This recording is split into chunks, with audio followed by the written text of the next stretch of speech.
नमस्कार दोस्तों, आप सभी का स्वागत है आपके अपने YouTube चैनल शांति निकेतन में। कई लोगों ने हमें बोला था कि हम UGC net second paper Hindi साहित्य का सॉल्व पेपर लेके आए। तो आज हम जो दिसंबर में यूजीसी नेट का पेपर हुआ था, तो हम हिंदी साहित्य का सेकेंड पेपर यहाँ पे लेके आए हुए हैं दिसंबर 2019 का। तो इसके बारे में, इसमें जो प्रश्न पूछे गए थे उनके बारे में विस्तृत रूप से चर्चा की जाएगी इस वीडियो में। लेकिन उससे पहले आप सभी से निवेदन है कि अगर आपने अभी तक हमारा वीडियो लाइक नहीं किया है तो प्लीज़ लाइक कर लीजिए और प्लीज़ वीडियो पर कमेंट करके ज़रूर बताइए कि आपको वीडियो हमारा कैसा लगा है, क्योंकि उससे हमें प्रेरणा मिलती है। अगर आप हमें वीडियो में कमेंट करके बताएंगे तो हो सकता है हम वीडियो थोड़ा और इम्प्रूव कर सकें। थोड़ा क्षमा प्रार्थी हैं आप लोगों से, video daily to daily update नहीं हो पाता है अब, तो थोड़ा सा उसके लिए क्षमा प्रार्थी हैं। थोड़ा 2-3 दिन हो जाता है, तो उस पर भी हम कोशिश कर रहे हैं कि वीडियो डेली अपलोड करने के लिए। तो जो हिंदी व्याकरण का वीडियो है बहुत ही जल्द उससे भी संबंधित अगला वीडियो हम लेके आएंगे। वो भी अपने टाइम पे बहुत जल्दी अपलोड हो जाएगा। जो हमारे हिंदी साहित्य हिंदी व्याकरण पढ़ने वाले दोस्त हैं उनसे निवेदन है कि बस थोड़ा सा वेट कर लीजिए। आज या कल तक वो भी वीडियो अपलोड हो जाएगा।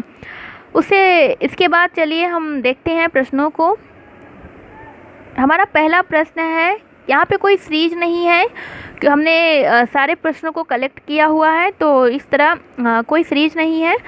पहला प्रश्न है, अंधेर नगरी नाटक का अंतिम दृश्य है। पूछा गया है अंधेर नगरी नाटक के विषय में। तो यहाँ पे पूछा गया है कि अंधेर नगरी नाटक का अंतिम दृश्य है। ऑप्शंस हैं अरण्य, जंगल, बाजार या शमशान। तो सबसे पहली बात होती है कि अंधेर नगरी जो है वह किसका नाटक है। सबसे पहले तो हमें यही जानने की सबसे ज़रूरत है। तो अंधेर नगरी जो नाटक है वह भारतेंदु हरिश्चंद्र जी का है और यह एक प्रहसन है जो 1881 ईस्वी में लिखा गया था।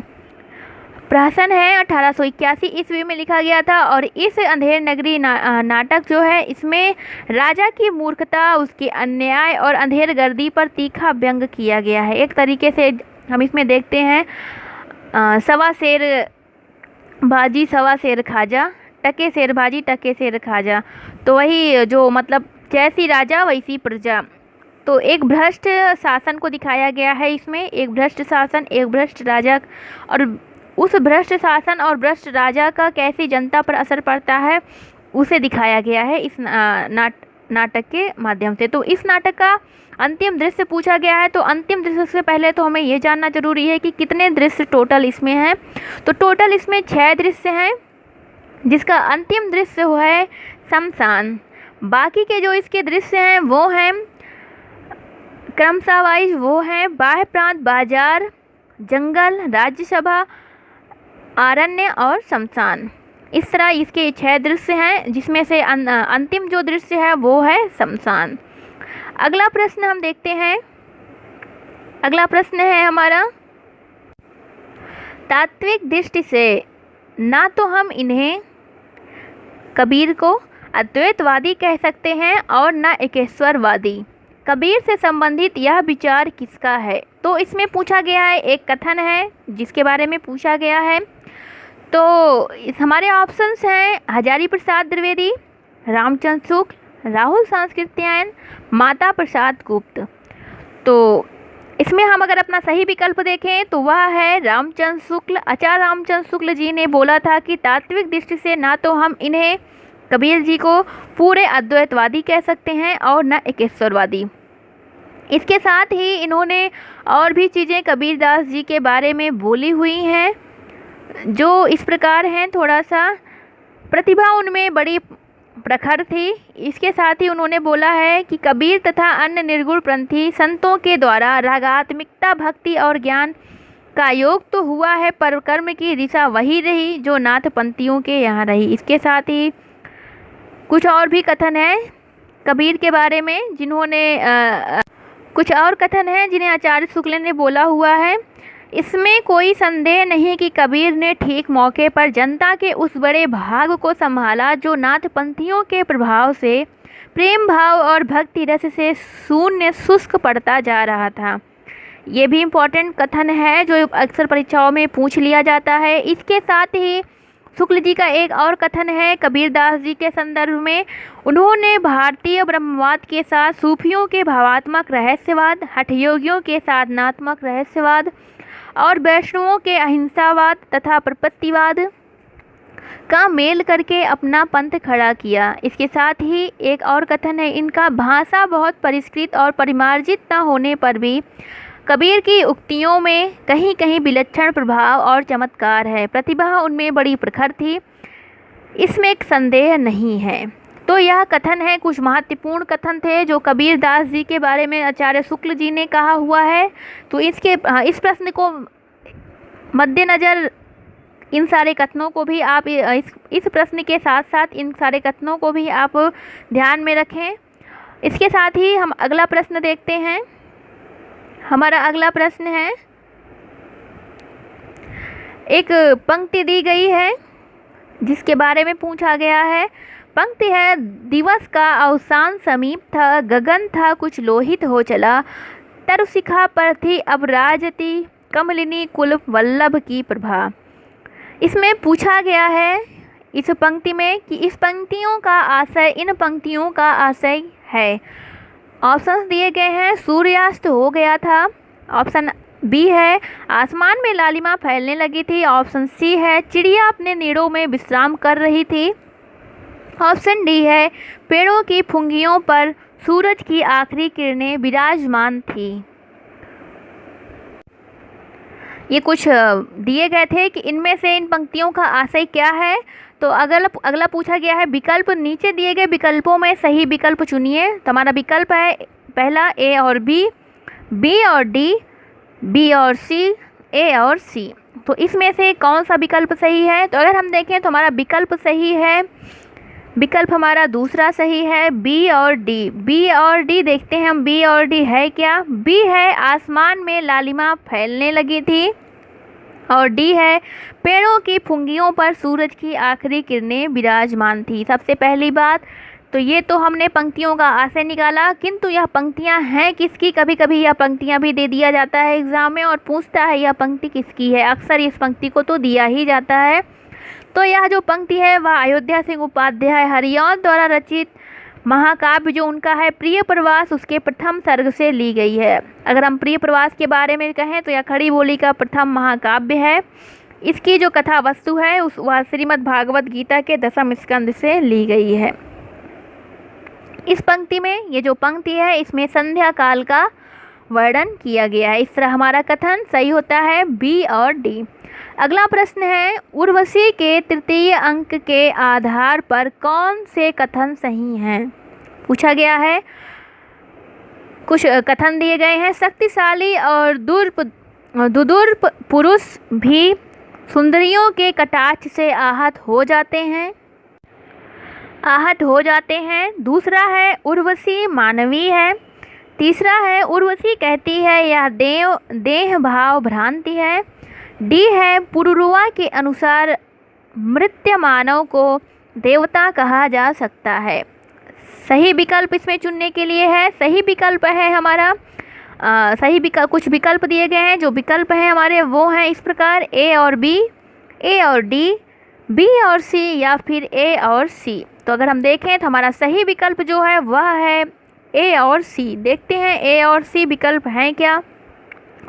उर्वशी ए और सी है, तो ए में है शक्तिशाली और दुर्दुष पुरुष भी सुंदरियों के कटाक्ष से आहत हो जाते हैं, और जो सी है वह है उर्वशी कहती है यह देह भाव भ्रांति है। तो यह तो था उर्वशी के तृतीय अंक के आधार पर जो कथन है उनके बारे में कि कौन सा कथन सही है। लेकिन उर्वशी के बारे में पहले जान लेते हैं। उर्वशी रामधारी सिंह दिनकर द्वारा रचित काव्य नाटक है। 1961 ईस्वी में प्रकाशित इस काव्य नाटक में दिनकर जी ने उर्वशी और पुरुरुआ के प्राचीन आख्यान को आधार बनाकर उसे नए ढंग से प्रस्तुत किया हुआ है। उन्हें इस कृति के लिए 1972 ईस्वी में ज्ञानपीठ पुरस्कार भी दिया गया है। इसे 5 अंकों में विभाजित भी किया गया है। इस तरह हमारा विकल्प सही होता है ए और सी। अगला प्रश्न हम देखते हैं। हमारा अगला प्रश्न है,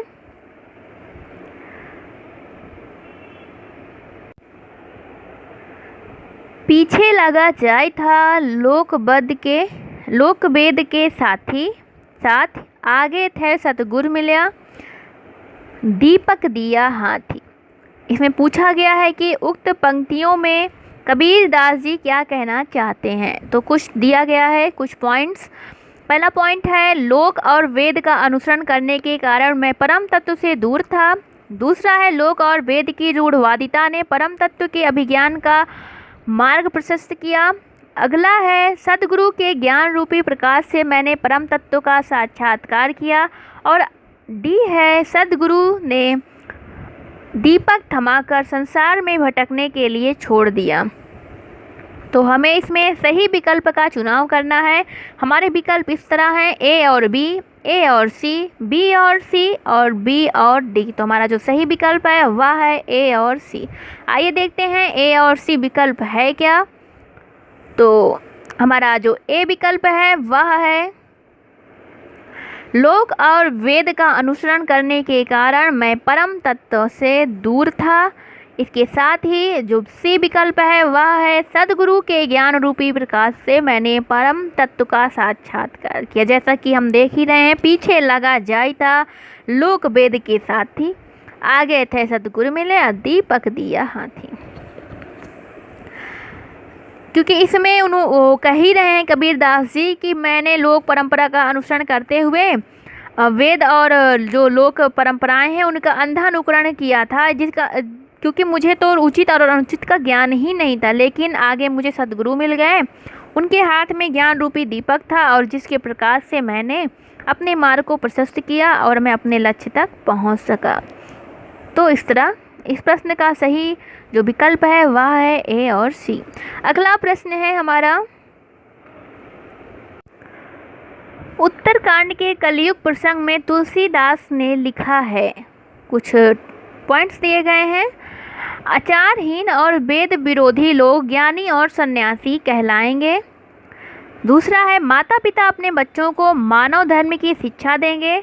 अगला है, पत्नी के मर जाने और घर गृहस्थी और संपत्ति के नष्ट हो जाने के बाद लुटे पिटे लोग संन्यास ग्रहण करेंगे। अगला है, कलयुग में अच्छा समय होगा और लोग सुखी होंगे। निम्नलिखित में से तुलसीदास जी द्वारा कहे गए सही विकल्प चुनिए। विकल्प हैं हमारे ए और सी, बी और सी, ए और डी और बी और डी। तो जो हमारा सही विकल्प है वह है ए और सी। आइए देखते हैं ए और सी विकल्प हैं क्या। आचारहीन और वेद विरोधी लोग ज्ञानी और सन्यासी कहलाएंगे। अगला है सी, पत्नी के मर जाने और गृह गृहस्थी और संपत्ति के नष्ट हो जाने के बाद लुटे पिटे लोग संन्यास ग्रहण करेंगे। तो इस तरह इन्होंने कलयुग के बारे में कहा है, और जो कि हम ये कलयुग तो चल ही रहा है, जिसमें हम अच्छे से जान ही सकते हैं कि ये सब तो जाहिर सी बात है, उन्होंने बिल्कुल सत्य कथन ही कहा हुआ है। तो कथन तो चलिए ठीक है, इन्होंने सत्य ही कहा है, लेकिन ज़रा हम उत्तरकांड के बारे में समझ लेते हैं। उत्तरकांड जो है वो रामचरितमानस, जो कि तुलसीदास जी द्वारा रचा गया महाकाव्य है, उसके 7 कांडों में से एक कांड है। इसके 7 कांड हैं, बालकांड, अयोध्या कांड, अरण्य कांड, किष्किंधा कांड, सुंदर कांड, लंका कांड और उत्तरकांड। कलयुग के बारे में ही कई सारी बातें जो बोला है तुलसीदास जी ने, उनमें से इन्होंने और भी बोला हुआ था, जो कि ये जो पहली हमारी लाइन है, निराचार जो श्रुति पथ त्यागी, कलियुग सोई ज्ञानी जो विरागी। मतलब जो आचारहीन और वेद विरोधी होंगे वो कलयुग में ज्ञानी और सन्यासी कहलाएंगे। इस तरह देखते हैं हमारा विकल्प क्या सही होता है, ए और सी। अगला है, विकल्प पहला सही है, कथन जो सही है वो ए और सी। हमारा अगला प्रश्न है इस प्रकार, शक्ति के अगला है हमारा शब्द, सॉरी यहाँ पे शब्द होगा, यहाँ पे शब्द है, शब्द की जिस शक्ति से उसके सांकेतिक अर्थ का बोध होता है, शब्द की जिस शक्ति से उसके सांकेतिक अर्थ का बोध हो वह कौन सी शब्द शक्ति होती है, पूछा गया है। जिसमें हमारा विकल्प है अभिधा, लक्षणा, व्यंजना या फिर शुद्ध लक्षणा। तो हमारा जो सही विकल्प है वह है विकल्प ए, अभिधा। अभिधा हमारा सही है। शब्द शक्ति 3 प्रकार की होती हैं, जिसमें अभिधा, लक्षणा और व्यंजना। जिसमें अभिधा जो होती है, शब्द की जिस शक्ति से उसके संकेतित अर्थ का बोध हो वह अभिधा होती है। लक्षणा क्या होती है कि मुख्यार्थ की बाधा होने पर रूढ़ या प्रयोजन को लेकर जिस शक्ति द्वारा मुख्यार्थ से संबंध रखने वाला अन्य अर्थ लक्षित हो, जिससे अन्य अर्थ लक्षित होता है वो लक्षणा हो जाती है। और जिसमें मुख्यार्थ और लक्ष्यार्थ दोनों को छोड़कर भिन्न अर्थ प्रतीत हो, कोई तीसरा अर्थ प्रतीत हो, वो हो जाती है व्यंजना। तो इस तरह हमारा इसमें सही विकल्प है अभिधा। अगला प्रश्न है हमारा, पूछा गया है प्रकाशन वर्ष की दृष्टि से निम्नलिखित काव्य कृतियों का सही अनुक्रम है। कुछ कृतियां दी गई हैं जिसमें हमारे विकल्प हैं विष्णुप्रिया, कुकुरमुत्ता, चांद का मुख टेढ़ा है, आंगन के पार द्वार। विकल्प बी है कुकुरमुत्ता, विष्णुप्रिया, आंगन के पार द्वार, चांद का मुख टेढ़ा है। विकल्प सी है, तीसरा विकल्प है आंगन के पार द्वार, चांद का मुख टेढ़ा है, विष्णुप्रिया, कुकुरमुत्ता। अगला है चांद का मुख टेढ़ा है, विष्णुप्रिया, कुकुरमुत्ता, आंगन के पार द्वार। अगर हम देखें तो जैसा कि पता ही चल रहा है हमारा सही विकल्प क्या है, बी। सही विकल्प हमारा बी है, अर्थात दूसरा। तो अगर हम देखें तो हमारा जो कुकुरमुत्ता है वो निराला जी द्वारा रची गई कविता है, जो कि 1942 ईस्वी में प्रकाशित हुई थी। विष्णुप्रिया मैथिलीशरण गुप्त की रचना है, जो कि 1957 ईस्वी में हुआ था। अगला है अज्ञे जी का आंगन के पार द्वार, जो कि 1961 जिसका प्रकाशन वर्ष है। और मुक्तिबोध का है चांद का मुख टेढ़ा है, जो कि 1964 ईस्वी में प्रकाशित हुआ था। तो इस तरह हमारा विकल्प सही होता है दूसरा। अगला प्रश्न है, निर्देश दिया गया है। इस प्रश्न में 2 कथन दिए गए हैं, इनमें से एक स्थापना है और दूसरा तर्क। स्थापना है, पहला जो कथन है वह है भारतेंदु युग में मध्यकालीन का और आधुनिकता का द्वंद्व है। तर्क दिया गया है क्योंकि उस समय का भारतीय समाज संक्रमण से गुजर रहा था। तो दिए गए विकल्प में सही विकल्प चुनना हमें है। तो जो हमारे विकल्प हैं वह है ए सही है, आर गलत है, ए सही है, आर सही है। अगला है ए गलत है, आर गलत है, लेकिन चौथा है ए गलत है और आर सही है। तो अगर हम देखें तो हमारा सही विकल्प है, जैसा कि हमें देख के ही पता चल रहा है, दूसरा ए सही है और आर भी सही है। इसमें बताया गया है, जाहिर सी बात है भारतेंदु युग में मध्यकालीन और आधुनिकता का द्वंद्व था, क्योंकि उस समय का जो भारतीय समाज था वह द्वंद्व से गुजर रहा था, संक्रमणकालीन समाज था जो एक संक्रमण से गुजर रहा था। अगला है प्रश्न हमारा है, साधारणीकरण की निम्नलिखित प्रस्तावनाओं को उनके प्रतिपादकों से सुमेलित करना है। जिसमें दिया गया है सूची बना के। पहला जो कोटेशन है वह है, इस तरह कोटेशंस हैं, रसास्वाद में वासनात्मक तथा स्थिर मनोवृत्तियों जिनके द्वारा चरित्र की दृष्टि होती है साधारणीकरण के द्वारा आनंदमय बना ली जाती है, इसलिए यह वासना का संशोधन करके उनका साधारणीकरण करता है। इस तरह यह एक कथन है।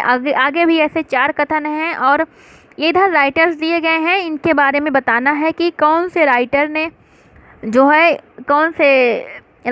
कौन सी बातें भूली हैं साधारणीकरण के संदर्भ में। कुछ विकल्प दिए गए हैं, पहले हम विकल्पों को देख लेते हैं। इसमें सही विकल्प चुनने के लिए दिया गया है कि सही विकल्प इसमें क्या है।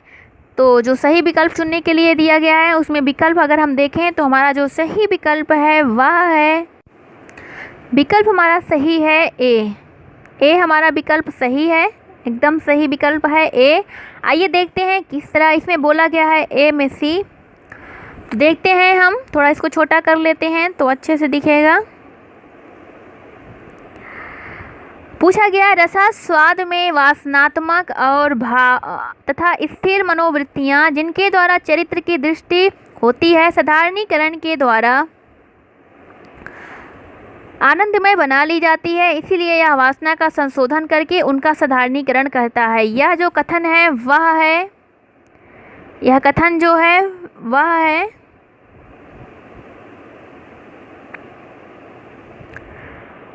जयशंकर प्रसाद जी का, यह कथन प्रसाद जी का है। अगला कथन है, काव्य प्रसंग था रस के समस्त अवयवों का साधारणीकरण मानने की अपेक्षा कभी भावना का साधारणीकरण मानना मनोविज्ञान के अधिक अनुकूल है। यह जो कथन है वह है नगेंद्र का, यह कथन नगेंद्र जी का है। अगला जो कथन है वह इस प्रकार है, लोक हृदय की यह सामान्य अंतर्भूमि परख कर हमारे यहाँ साधारणीकरण सिद्धांत की प्रतिष्ठा की गई है। यह सामान्य अंतर्भूमि कलिगत या कृत्रिम नहीं है। यह कथन जो है वो आचार्य शुक्ल जी का है, यह कथन शुक्ल जी का है। अगला जो हमारा चौथा कथन है वह है, जब चमत्कारित अर्थ मर जाता है तब उस अर्थ की रागोत्तेजक शक्ति भी क्षीण हो जाती है, उस अर्थ की प्रति करता है जिससे पुनः रागात्मक संबंध स्थापित हो। साधारणीकरण का यही अर्थ है। तो यह जो कथन है वह अज्ञेय जी का है। तो इस तरह अगर हम देखें तो हमारा विकल्प एकदम सही है, विकल्प हमारा ए सत्य है। अगला कथन है, निम्नलिखित में से हिंदी के यात्रा वृत्तांत हैं, कौन सा इसमें यात्रा वृत्तांत है? दिया गया है विकल्प, याद हो कि ना याद हो। पहला है याद हो कि ना याद हो, दूसरा है अरे अयावर रहेगा याद, तीसरा है आखिरी चट्टान तक, और चौथा है जिनकी याद हमेशा रहेगी।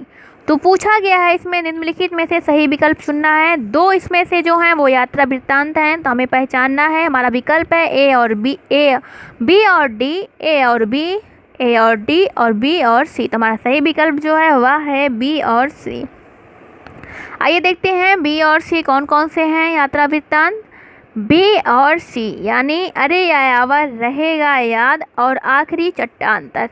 अरे अयावर रहेगा याद यात्रा वृत्तांत जो है वो अज्ञेय जी का है, जो 1953 ईस्वी में लिखा गया, और ये जो है आखिरी चट्टान तक या मोहन राकेश का यात्रा वृत्तांत है, जो कि इसका भी रचना काल वही है 1953 ईस्वी, यह मोहन राकेश जी का है।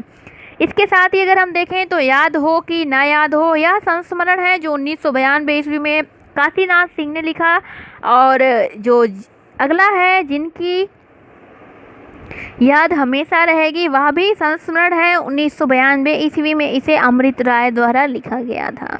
इस तरह हमारे विकल्प सही हैं, डी चौथा विकल्प हमारा सही है। अगला है हमारा प्रकाशन काल की दृष्टि से भीष्म साहनी जी के नाटकों का सही क्रम है। पहला है हानूस माधवी, रंग दे बसंती चोला, आलमगीर। दूसरा विकल्प है माधवी, हानूस, रंग दे बसंती चोला, आलमगीर। तीसरा है रंग दे बसंती चोला, आलमगीर, हानूस, माधवी। चौथा है आलमगीर, हानूस, रंग दे बसंती चोला, माधवी। तो अगर हम देखें जैसा कि पता ही चल रहा है, हमारा सही विकल्प है पहला हानूस, माधवी, रंग दे बसंती चोला और आलमगीर।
जिसमें अगर हम देखें तो जो हानूस है वह 1977 ईस्वी में लिखा गया, माधवी 1985, रंग दे बसंती चोला 1998 और आलमगीर 1999 ईस्वी में लिखा गया है। इसका प्रकाशन वर्ष यही है। अगला हमारा प्रश्न है, प्रकाशन काल के अनुसार निम्नलिखित उपन्यासों का सही अनुक्रम है।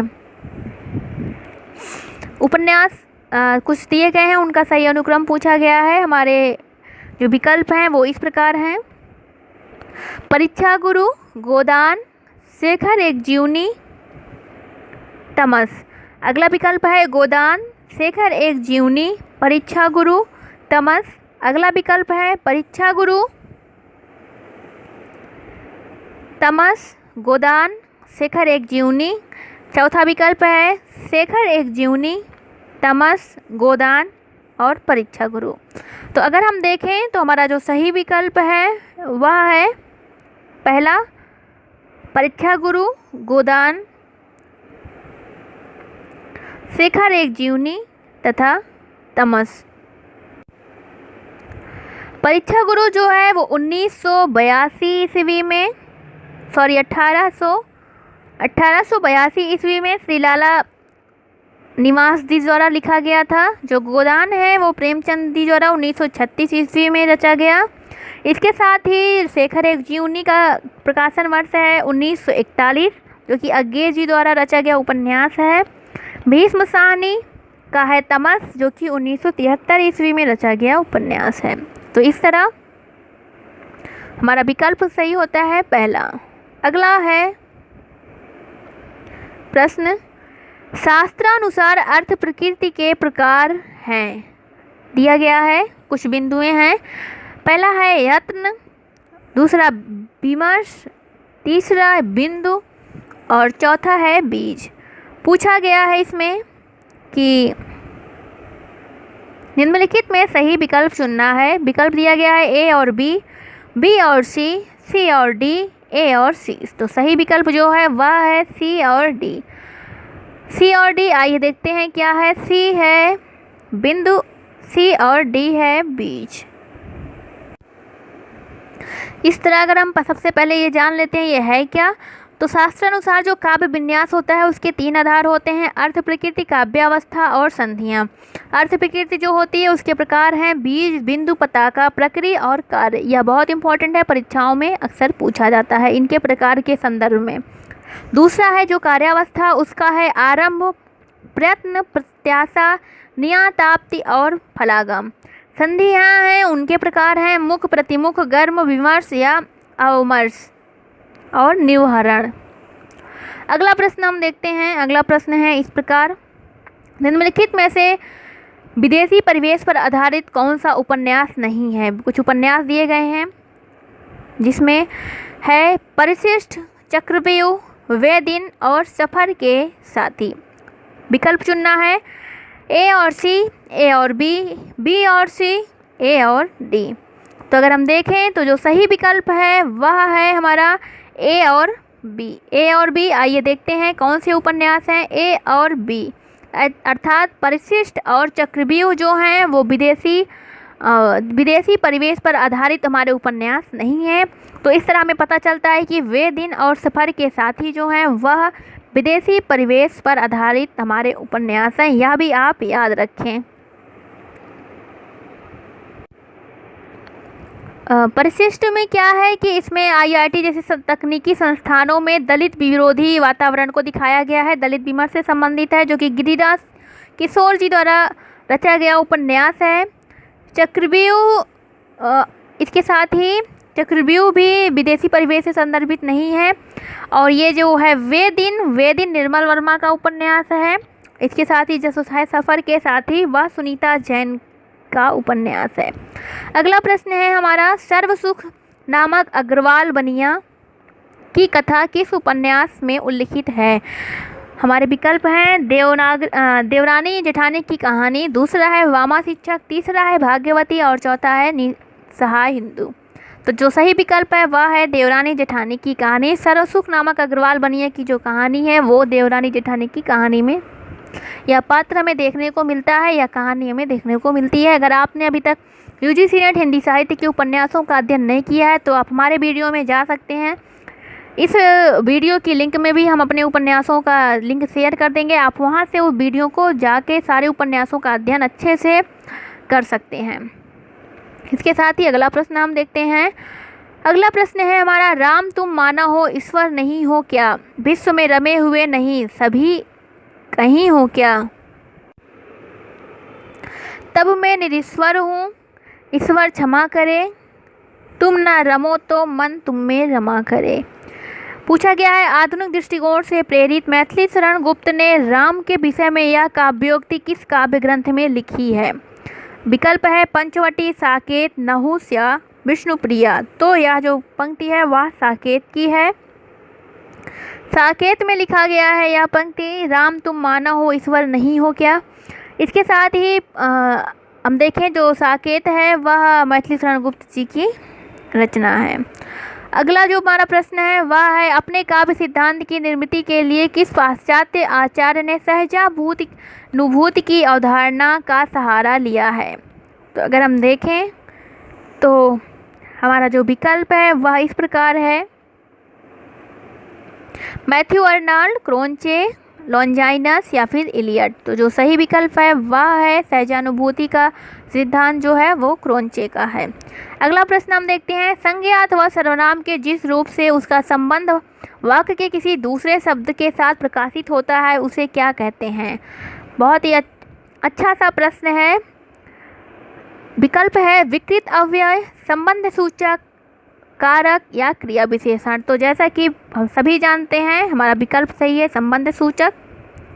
अगला प्रश्न है, इड़ा श्रद्धा और इड़ा से संबंधित मुक्तिबोध के सही कथन कौन से हैं। कुछ कथन दिए गए हैं। इड़ा का व्यक्तित्व सामाजिक सार्वजनिक महत्व से विन्यत्र है। दूसरा है, श्रद्धा के पास कोई अपना सार्वजनिक जीवन नहीं है। तीसरा है, इड़ा बुद्धिवाद का प्रतीक है। और चौथा हमारा कथन है, श्रद्धा में आत्मबद्ध भावुकता का अभाव है। तो कुछ विकल्प दिए गए हैं जिन्हें चुनना है। निम्नलिखित में से सही विकल्प चुनिए। पहला है ए बी और सी, दूसरा है ए और बी, तीसरा है सी और डी और चौथा है ए और डी। हमारा सही विकल्प है दूसरा सही विकल्प है ए और बी। आइए देखते हैं ए और बी क्या है। ए है, जो कथन ए है वह है, श्रद्धा का व्यक्तित्व इड़ा का व्यक्तित्व सामाजिक सार्वजनिक महत्व से विन्यत्र है। और जो बी है हमारा कथन, श्रद्धा के पास अपना कोई सार्वजनिक जीवन नहीं है। श्रद्धा और जो इड़ा है वो जयशंकर प्रसाद जी द्वारा रचा गया महाकाव्य कामायनी के प्रमुख पात्र हैं। कामायनी एक पुनर्विचार में मुक्तिबोध ने इन पौराणिक पात्रों को उनकी परंपरागत सत्ता से अलग हटकर विशुद्ध मानव चरित्र के रूप में प्रस्तुत किया हुआ है। उन्होंने एक और जहां ईड़ा के संबंध में लिखा कि ईड़ा का व्यक्तित्व सामाजिक सार्वजनिक महत्व से विन्यत्र है, वहीं श्रद्धा के बारे में वे कहते हैं कि श्रद्धा के पास कोई अपना सार्वजनिक जीवन नहीं है। तो इस तरह हमारा कथन सही होता है दूसरा। अगला प्रश्न है, नीत्शे का संबंध किस विचारधारा से है। यह पाश्चात्य काव्यशास्त्र से संबंधित प्रश्न है। विकल्प है मनोविश्लेषणवाद, दूसरा है उत्तर आधुनिकता, तीसरा है मार्क्सवाद, चौथा है अस्तित्ववाद। जैसा कि हम सभी जानते हैं नीत्शे अस्तित्ववाद से संबंधित हैं। अगला हमारा कथन है, तलाकशुदा माता पिता की संतान की मानसिकता पर आधारित उपन्यास है। हमारे ऑप्शंस हैं महाभोज, अंधेरे बंद कमरे, आपका बंटी, शेखर एक ज्यूनी। हम सभी जानते हैं वह उपन्यास है आपका बंटी, जो कि मन्नू भंडारी दी द्वारा रचा गया है। आप अगर इसके बारे में विस्तार से जानना चाहते हैं तो हम आपको अपने इस वीडियो के डिस्क्रिप्शन बॉक्स में लिंक दे देंगे। हिंदी उपन्यास यूजीसी नेट साहित्य में यूजीसी नेट जेआरएफ में जो पूछे जाते हैं, तो आप वहां से सारे उपन्यासों के बारे में विस्तृत अध्ययन कर सकते हैं। अगला प्रश्न है हमारा, कीने हूँ कोरिक जतन अब, कहीं काढ़े कौन, भो मन मोहन रूप मिले, पानी मैं को लौन। इस दोहे के संबंध में क्या सही है। कुछ कथन दिए गए हैं। इसमें नायिका का नायक के प्रति अनन्य प्रेम व्यंजित है। दूसरा है, नायिका के मन रूपी सरोवर में कृष्ण का लावण्य पानी में नमक की तरह घुल गया है। अगला जो कथन है वह है, कृष्ण की रूपाशक्ति से नायिका अपने मन को अलग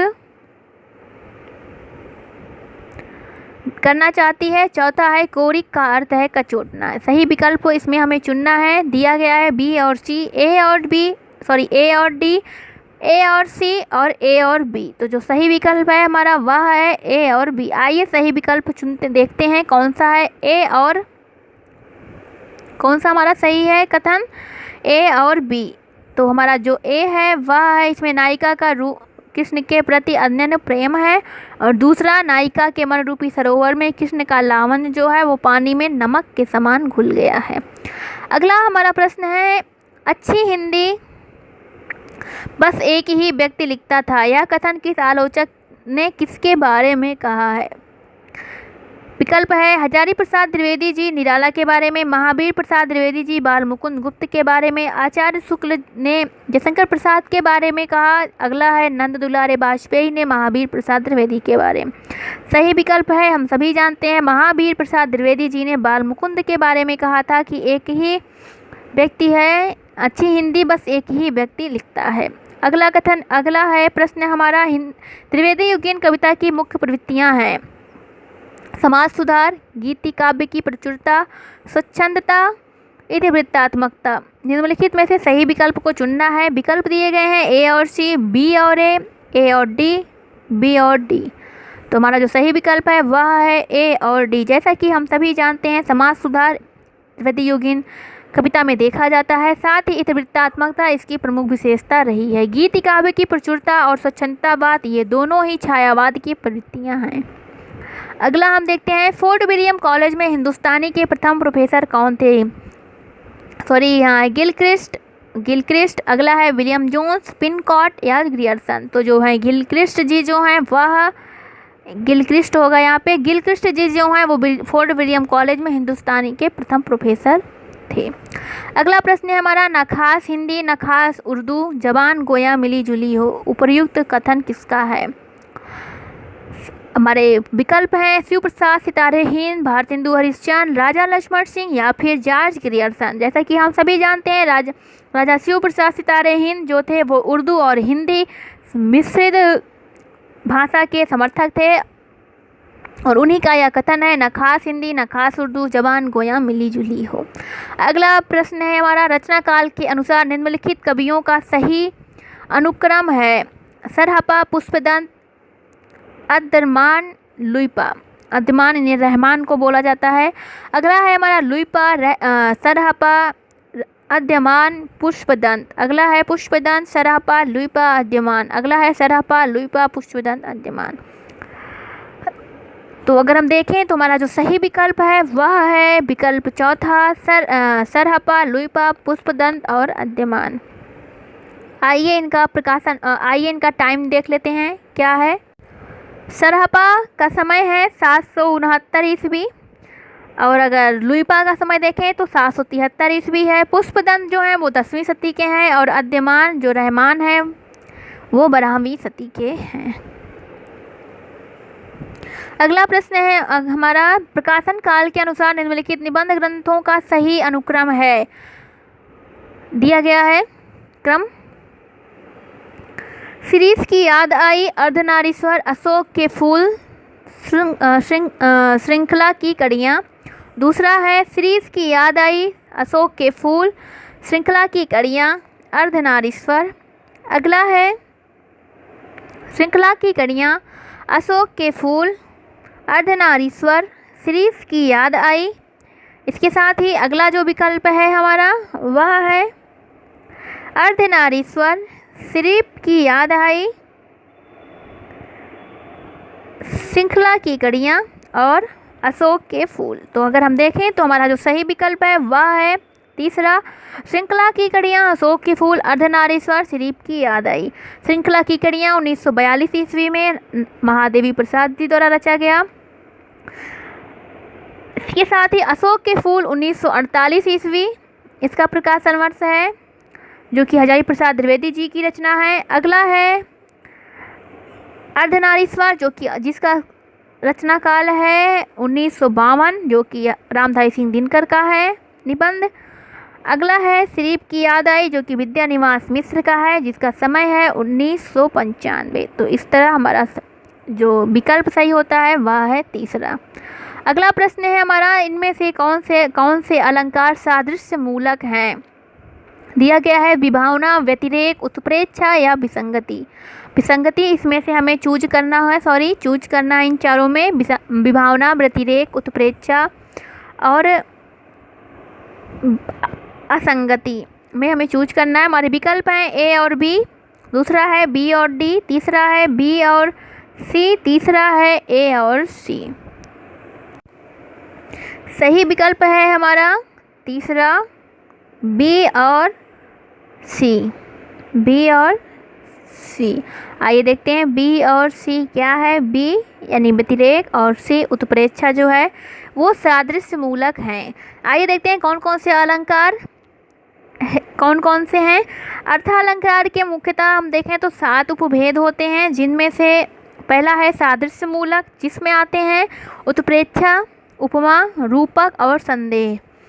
वैषम्य या विरोध मूलक जो होते हैं असंगति, विषम या विरोधाभास। अगला है श्रृंखला मूलक, कारणमाला, एकावली, सार। अगला है न्याय मूलक जो यथासांख्य, काव्यलिंग, तदगुण। अगला है कारण कार्य संबंधी, विभावना, हेतुप्रेक्षा, अतिशयोक्ति। अगला है निषेध मूलक, व्यतिरेक, विनोक्ति, अपहनुति। ये जो है निषेध मूलक अलंकार हैं। गूढ़ार्थ प्रतीति मूलक जो है वहाँ है पर्यायोक्ति एवं समासयोक्ति। तो इस तरह हम देखें तो हमारे सादृश्य मूलक अलंकार हैं व्यतिरेक,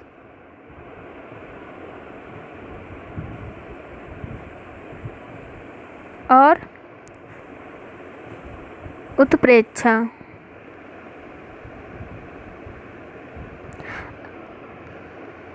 अगला प्रश्न है हमारा, रचना काल की दृष्टि से निम्नलिखित कवियों का सही क्रम है? केशवदास, बिहारी, भूषण, सेनापति। अगले हैं सेनापति, केशवदास, बिहारी, भूषण। अगला विकल्प है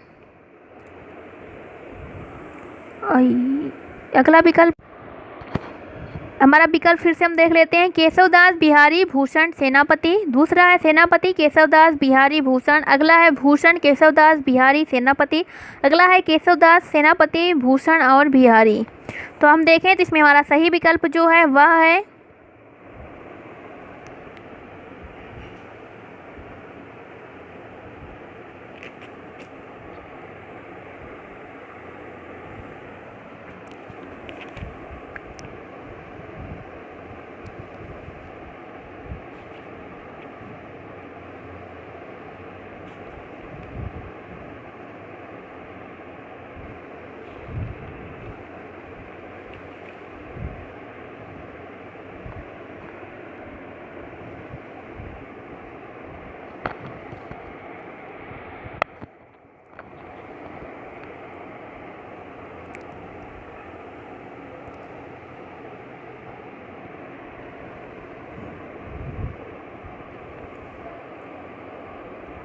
यह प्रश्न जो है वह जरा विवादित है। तो अगर हम देखें तो इस प्रश्न में का जो सही विकल्प आना चाहिए वह है केशवदास, सेनापति, बिहारी और भूषण। लेकिन अगर हम देखें तो हमारा पहला और चौथा जो विकल्प है वह थोड़ा सा वही होना चाहिए, लेकिन उसमें थोड़ा सा गड़बड़ है। तो अगर हम देखें तो केशवदास का जो समय है वह है 1955, सेनापति का जो समय है वह है 1989, बिहारी का जो समय है वह है 1995 और भूषण का जो समय है वह है 1613 ईस्वी। तो इस तरह अगर हम देखें तो केशवदास के बाद सेनापति जी आने चाहिए, लेकिन विकल्प में दिया हुआ नहीं है, इस तरह यह विवादित है। केशव के बाद बिहारी दिया हुआ है, यहाँ पे केशव के बाद सेनापति दिया है, लेकिन भूषण जो है वो बिहारी के बाद आएंगे, क्योंकि भूषण का समय 1613 है और बिहारी का 1595 है। इस तरह यह प्रश्न विवादित है। अगला हम प्रश्न देखते हैं।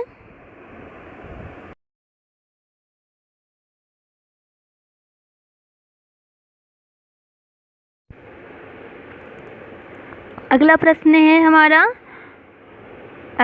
है निम्नलिखित में से डायरी साहित्य है?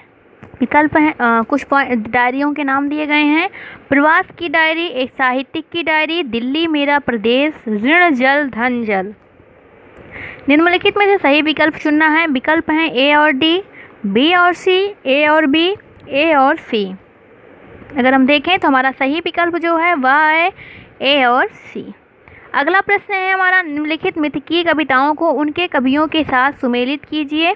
कुछ मिथकीय कविताएं दी गई हैं, हमें इन्हें सुमेलित करना है, इसे हम ज़रा छोटा कर लेते हैं ताकि अच्छे से दिख सके आप सबको को। सूची फर्स्ट, सूची सेकंड। पहला है प्रमथ्यु गाथा, जय भारत, आत्मजयी, संशय की एक रात। इधर साइड में है कुंवर नारायण, धर्मवीर भारती, नरेश मेहता, मैथिली शरण गुप्त, नरेंद्र शर्मा। तो अगर हम देखें तो हमारा विकल्प दिया गया है इस तरह। अगर हम इसमें सही विकल्प अपना देखें तो, क्योंकि ऐसे थोड़ा समझाना आपको सही नहीं रहेगा, सही विकल्प है हमारा पहला। अर्थात जरा हम देख लेते हैं कौन कौन सा सही है कथन। इसमें थोड़ा छोटा कर ले रहे हैं ताकि आपको अच्छे से दिखे। पहला है प्रमुख गाथा, इसके जो रचनाकार हैं वह हैं धर्मवीर भारती जी। दूसरा है जय भारत, जिसके रचनाकार हैं मैथिली शरण गुप्त जी। तीसरा है आत्मजयी, जिसके रचनाकार हैं कुंवर नारायण जी। और संशय की एक रात, जिसके रचनाकार हैं नरेश मेहता। तो इस तरह यह थी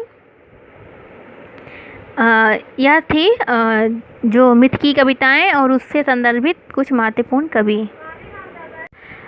अगला है उर्वशी पर लिखी गई किसकी समीक्षा से विवाद उत्पन्न हो गया था। विकल्प है नेमीचंद जैन, धर्मवीर भारती, भारत भूषण अग्रवाल, भगवत शरण उपाध्याय।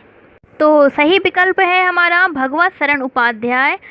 रामधारी सिंह दिनकर जी द्वारा लिखे गए उर्वशी पर भगवत शरण उपाध्याय ने एक समीक्षात्मक लेख लिखा हुआ था, जिसमें उन्होंने दिनकर जी पर कई आरोप लगाए थे, जैसे कथा सूत्र की चोरी का आरोप, भाषा संबंधी अज्ञानता का आरोप, असंगत बिंब विधान का आरोप। इन्हीं आरोपों के कारण इनकी समीक्षा से विवाद उत्पन्न हो गया था। इसी वजह से यह थोड़ा सा चर्चा में बने हुए हैं। अगला हमारा प्रश्न है, भीष्म साहनीकृत तमस उपन्यास का कथानक किन मुख्य विषयों पर केंद्रित है। कुछ पॉइंट्स दिए गए हैं। विभाजन की त्रासदी, सामाजिक विषमता, स्त्री विमर्श, सांप्रदायिक विदेश। विकल्प है कुछ ए और डी, ए और बी, बी और सी, सी और डी। तो अगर हम देखें हमारा सही विकल्प है ए और डी। ए और डी हमारा सही विकल्प है। देखते हैं ए और डी है क्या। तो ए और डी बिल्कुल सही है। विभाजन की त्रासदी और सांप्रदायिक विद्वेष पर रचा गया है तमस उपन्यास, जो कि भीष्म साहनी द्वारा रचा गया है। इस उपन्यास के संदर्भ में अगर आप विस्तृत जानकारी चाहते हैं तो आप हमारे वीडियो के डिस्क्रिप्शन बॉक्स में हम लिंक दे देंगे, वहां पर आप जाकर सभी उपन्यासों का विस्तृत अध्ययन कर सकते हैं, जहां पर तमस उपन्यास भी आपको मिलेगा। अगला प्रश्न है हमारा, निम्नलिखित में से कौन से कथन रामविलास शर्मा के हैं। पहला कथन है साहित्य की प्रचारात्मकता का प्रश्न सामाजिक जीवन की यथार्थता की कसौटी पर हल किया जा सकता है। दूसरा है वास्तविक जीवन तथ्यों को ओझल रखकर श्रेष्ठ साहित्य की रचना की जा सकती है। तीसरा है पिछली संस्कृति से नाता तोड़कर हवा में नई संस्कृति को जन्म नहीं दिया जा सकता। चौथा है अतीत के बिना भी वर्तमान को समझा जा सकता है। निम्नलिखित में से सही विकल्पों का चुनाव करना है। तो कुछ विकल्प दिए हुए हैं ए और सी, ए और बी, बी और सी, बी और डी। अगर हम देखें तो हमारा सही विकल्प है ए और सी। ए और सी अर्थात पहला और तीसरा जो है वो हमारा सही विकल्प है। पहला और तीसरा हमारा है ये पिछली संस्कृति से नाता तोड़कर हवा में नई संस्कृति को जन्म नहीं दिया जा सकता। और पहला है हमारा ये साहित्य की विचारात्मकता का प्रश्न सामाजिक जीवन की यथार्थता की कसौटी पर हल किया जा सकता है। इस तरह अगर हम देखें तो हमारा विकल्प सही होता है पहला। दूसरा प्रश्न है हमारा, अगला प्रश्न है हमारा, निम्नलिखित में से जयशंकर प्रसाद द्वारा रचित काव्य है तितली, उर्वशी, चंपू, जो कि चंपू काव्य है, इरावती या फिर झरना। तो अगर हम देखें तो हमारा जो सही विकल्प है इसमें से चुनना है तो विकल्प हैं हमारे कुछ ए और बी, बी और डी, सी और डी, बी और सी। तो सही विकल्प जो है वह है बी और डी। आइए देखते हैं बी और डी है क्या।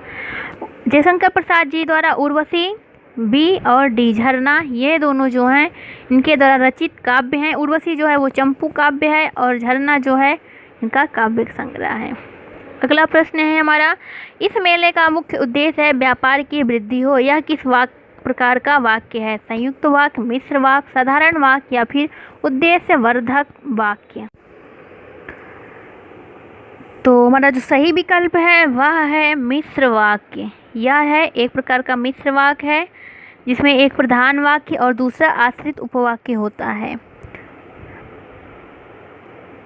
जैसे कि हम इससे अंदाजा लगा, जिसमें की नामक जो है आश्रित उपवाक्य से जोड़ने के लिए की नामक का प्रयोग किया गया है, की का प्रयोग किया गया है, जैसे शब्द का प्रयोग किया गया है। अगला है हमारा, प्रकाशन काल के अनुसार निम्नलिखित कहानियों का सही अनुक्रम है। परिंदे, ईदगाह, आकाशदीप, उसने कहा था।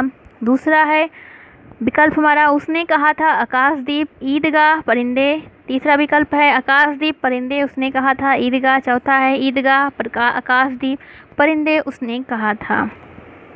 हमारा सही विकल्प है उसने कहा था, आकाशदीप, ईदगाह और परिंदे। उसने कहा था 1915 ईस्वी में चंद्रधर शर्मा गुलेरी द्वारा रची गई कहानी है। आकाशदीप 1929 ईस्वी में जयशंकर प्रसाद जी द्वारा रचाई गई कहानी है। ईदगाह 1933 ईस्वी में मुंशी प्रेमचंद जी द्वारा रची गई कहानी है। और परिंदे का कालक्रम है, प्रकाशन वर्ष है 1960, जो कि निर्मल वर्मा द्वारा रची गई कहानी है। अगला प्रश्न है हमारा, प्रेमचंद की निम्न कहानियों में देसी रियासतों के राजाओं का चरित्र और वहां चलने वाली राजनीतिक गतिविधियों का चित्रण मिलता है। किस कहानियों में, किन किन कहानियों में? तो कुछ कहानियों के नाम दिए हैं, रियासत का दीवान, पंच परमेश्वर, शतरंज के खिलाड़ी, बड़े भाई साहब। विकल्प चुनना है हमारा, विकल्प है ए और डी, बी और सी, ए और सी और बी और डी। तो हमारा सही विकल्प है ए और सी। आइए देखते हैं ए और सी, अर्थात रियासत का दीवान और शतरंज के खिलाड़ी नामक कहानियों में हमें देसी रियासतों के राजाओं का चरित्र और वहां पर चलने वाली राजनीतिक गतिविधियों की जानकारी मिलती है। अगला प्रश्न है हमारा, अंधा युग में निम्नलिखित संवादों को उनके पात्रों के साथ सुमेलित करना है, जिसमें हम थोड़ा छोटा कर लेते हैं ताकि आपको अच्छे से ये सारा दिख सके संवाद। इसमें विकल्प दिया हुआ है इस तरह।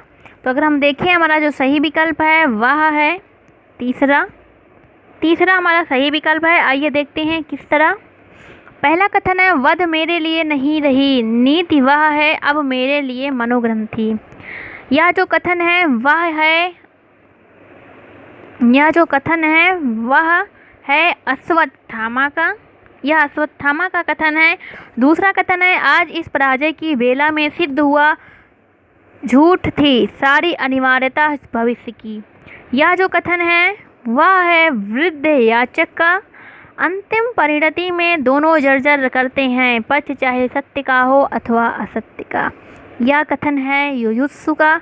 और अगला कथन है, गूंगों के सिवा आज और कौन बोलेगा मेरी जय। यह कथन है धृतराष्ट्र का। तो इस तरह हम देखते हैं हमारा जो विकल्प है वह सही है, तीसरा। और यह बहुत ही महत्वपूर्ण सारे कथन हैं, अक्सर इस परीक्षाओं में पूछ लिए जाते हैं। अगला प्रश्न है, अंधेरे में कविता से संबंधित कौन सी टिप्पणियां रामविलास शर्मा की हैं? पहला है, अंधेरे में कविता की मूल समस्या यही है कि मध्यम वर्ग का बुद्धिजीवी सर्वहारा वर्ग से तादात्म्य कैसे स्थापित करें। दूसरा है, कवि मुक्तिबोध के लिए अस्मिता की खोज व्यक्ति की खोज नहीं बल्कि अभिव्यक्ति की खोज है। तीसरा है, मुक्तिबोध के काव्य संसार की पटभूमि असंदिग्ध रूप से ऐसी शासन व्यवस्था है जो निहायत चालाक होने के साथ ही बेहद आतताई है। चौथा कथन है, मुक्तिबोध की मुख्य समस्या है अपना वर्ग छोड़कर दूसरे वर्ग के साथ तादात्म्य स्थापित करना। इसमें सही विकल्प छांटना है। अगर विकल्प दिए गए हैं ए और बी, बी और सी, सी और डी और ए और डी। सही विकल्प है ए और डी। आइए देखते हैं ए और डी। डी का है मुक्तिबोध की मुख्य समस्या है अपना वर्ग छोड़कर दूसरे वर्ग के साथ तादात्म्य स्थापित करना। और पहला कथन है हमारा अंधेरे में कविता की मूल समस्या यही है कि मध्यम वर्ग का बुद्धिजीवी सर्वहारा वर्ग से तादात्म्य कैसे स्थापित करें। यह जो दो कथन है वह रामविलास शर्मा के हैं, अंधेरे कविता से संदर्भित। अगला है प्रश्न, निम्नलिखित काव्य पंक्तियों को उनके रचनाकारों के साथ सुमेलित कीजिए। एक तरफ काव्य पंक्तियाँ दी गई हैं, दूसरी तरफ रचनाकार हैं। तो अगर आइए हम देखते हैं,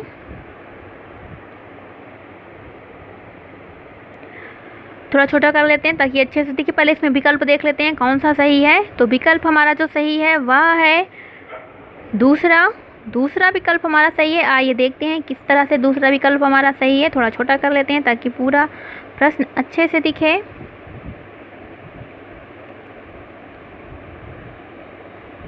चलिए, पहली पंक्ति है कौन परिया बानी अरि नित नीर भरी गगरी ढरकावे। तो यह जो कथन है वह है प्रताप शाही का। दूसरा है गुलगुली गिल में गलीचा है, गुनी जन है, चांदनी है, चिक है, चिरागन की माला है। यह कथन है पद्माकर का। अगला है सेवर सिपाही हम उन राजपूतन के दान युद्ध जुर्बे में नेक जेना मुरके। यह जो कथन है वह है ठाकुर का। अगला जो कथन है वह है अभिधा उत्तम काव्य है, मध्य लक्षणा लीन, अधम व्यंजना रस विरस, उल्टी कहत नवीन। यह तो हम जानते हैं चिर प्रसिद्ध है देव जी की यह पंक्तियाँ। तो इस तरह यह पंक्तियाँ इन्हीं लोगों से संदर्भित हैं। आप इन्हें याद रखें क्योंकि यह परीक्षाओं में अक्सर पूछ लिया जाता है। अगला प्रश्न है हमारा, निम्नलिखित आत्मकथाओं को उनके लेखकों के साथ सुमेलित करना है। आइए देख लेते हैं पहले इसमें सही विकल्प कौन सा है। सही विकल्प है हमारा तीसरा। आइए देखते हैं किस तरह से। हादसे, पहला है हादसे जो कि 2005 में लिखा गया रमणिका गुप्ता जी की। एक मिनट थोड़ा छोटा कर लें ताकि आपको अच्छे से दिखे। हादसे जो है वो रमणिका गुप्ता जी की आत्मकथा है। दूसरा है मुड़ मुड़ कर देखता हूँ 2001 में लिखा गया, इसका प्रकाशन वर्ष है, यह है राजेंद्र यादव जी का। तीसरा है शिकंजे का दर्द जो कि 2012 ईस्वी में इसका प्रकाशन वर्ष है, इसकी रचनाकार जो है वो है सुशीला टागबोरे। अगला है जूठन जो कि 1997 की रचना है, या इसके हैं ओम प्रकाश वाल्मीकि। बहुत ही महत्वपूर्ण रचनाएं हैं, आप इन्हें मद्देनज़र परीक्षा के दृष्टिकोण से रखिएगा, ध्यान में रखिएगा। अगला प्रश्न है हमारा बिंब के अनिवार्य तत्व हैं। बिंब के अनिवार्य तत्वों के बारे में पूछा गया है। दिया गया है विवरणात्मकता, कल्पना, सपाट बयानी, ऐन्द्रिकता। विकल्प चुनना है, सही विकल्प चुनना है बी और डी, बी और ए, डी और सी और ए और डी। तो अगर हम देखें तो हमारा जो सही विकल्प है वह है पहला बी और डी। बी यानी कल्पना, बी अर्थात कल्पना और ऐन्द्रियता। कल्पना और ऐन्द्रियता ये दोनों जो हैं वो बिंब के अनिवार्य तत्व हैं। अगला प्रश्न हम देख लेते हैं, निम्नलिखित आलोचना ग्रंथों को उनके लेखकों के साथ सुमेलित करना है। थोड़ा छोटा कर लेते हैं। आइए पहले विकल्प देख लें इसमें कौन सा विकल्प सही है। तो विकल्प इसमें सही है पहला विकल्प सत्य है। आइए देखते हैं किस तरह से।